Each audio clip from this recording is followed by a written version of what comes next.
केंद्रीय मंत्री चिराग पासवान के बारे में हमेशा यही कहा जाता है और लोगों का यही कहना होता है कि चिराग पासवान कुछ काम नहीं करते हैं। लेकिन अब आपको बता दें कि चिराग पासवान ने एक बड़ा संकल्प लिया है। चिराग पासवान ने ग्लोबल धमाका किया है। उनका कहना है कि अब विदेशी थालियों में परोसा जाएगा हिंदुस्तानी स्वाद।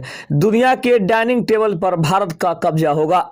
नमस्कार, मैं हूं संजीव और आप देख रहे हैं आप तक न्यूज। अगर आप हमारे चैनल पर नए हैं तो चैनल को जरूर सब्सक्राइब कर लें। केंद्रीय खाद्य प्रसंस्करण उद्योग मंत्री चिराग पासवान ने उदयपुर में कहा है कि भाजपा के राष्ट्रीय अध्यक्ष पद पर युवा नितिन नवीन को जिम्मेदारी दी गई है। युवाओं की कार्यशैली का एक अलग ही तरीका होता है। इसका फायदा भाजपा ही नहीं, भाजपा के गठबंधन एनडीए को भी मिलेगा। उन्होंने कहा कि प्रधानमंत्री का लक्ष्य भारत को दुनिया का फूड बास्केट बनाना है। दुनिया के हर डाइनिंग टेबल तक कम से कम भारतीय खाद्य पदार्थ पहुंचाना है। वे उदयपुर में भारत सरकार के खाद्य प्रसंस्करण उद्योग मंत्रालय की ओर से उदयपुर के आयोजित 2 दिवसीय राष्ट्रीय चिंतन शिविर को लेकर प्रेस कॉन्फ्रेंस को संबोधित कर रहे थे। उन्होंने भाजपा के नए अध्यक्ष के सवाल पर कहा कि वैसे भाजपा का आंतरिक विषय है, इसमें मैं क्या कहूंगा, लेकिन हम दोनों बिहार राज्य से आते हैं और हमारे राज्य में जात पात की राजनीति को कई राजनीतिक दल बढ़ावा देते हैं। एम और वाई समीकरण के तहत उसको बढ़ाते हैं।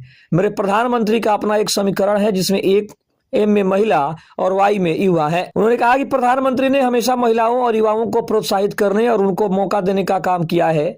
उनका कहना था कि इतने बड़े विभाग की जिम्मेदारी उन्होंने मुझ जैसे युवा को देना यह दर्शाता है कि उनको युवाओं पर काफी विश्वास है। मैं पार्टी का नेतृत्व युवा को दिया गया है। मैं मानता हूं कि युवा एक नई सोच के साथ आते हैं। उनके कार्यशैली का अपना ही एक तरीका होता है, उसका लाभ गठबंधन को भी मिलेगा। चिराग ने कहा कि प्रधानमंत्री नरेंद्र मोदी का लक्ष्य है कि भारत को दुनिया का फूड बास्केट बनाना है। खाद्य प्रसंस्करण के क्षेत्र में भारत को वैश्विक स्तर पर अग्रणी देश के रूप में स्थापित करना है। एक समय देश में खाद्यान्न की भारी कमी हुआ करती थी, लेकिन आज भारत खाद्यान्न सरप्लस देश बन चुका है। इसका पूरा श्रेय देश के अन्नदाता किसानों को जाता है। उन्होंने कहा कि वर्तमान समय में उत्पादन के साथ साथ प्रसंस्करण और गुणवत्ता से जुड़ी चुनौतियां सामने हैं, जिनका समाधान जरूरी है। खाद्य प्रसंस्करण क्षेत्र किसान की आय बढ़ाने में महत्वपूर्ण भूमिका निभा रहा है। वर्तमान में देश में लगभग 13% रोजगार इस क्षेत्र से जुड़ा हुआ है।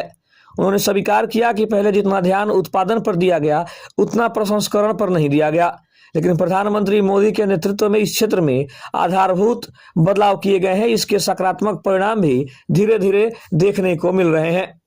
खबर कैसी लगी कमेंट में जरूर बताइएगा। तब तक के लिए धन्यवाद। जय हिंद, जय भारत।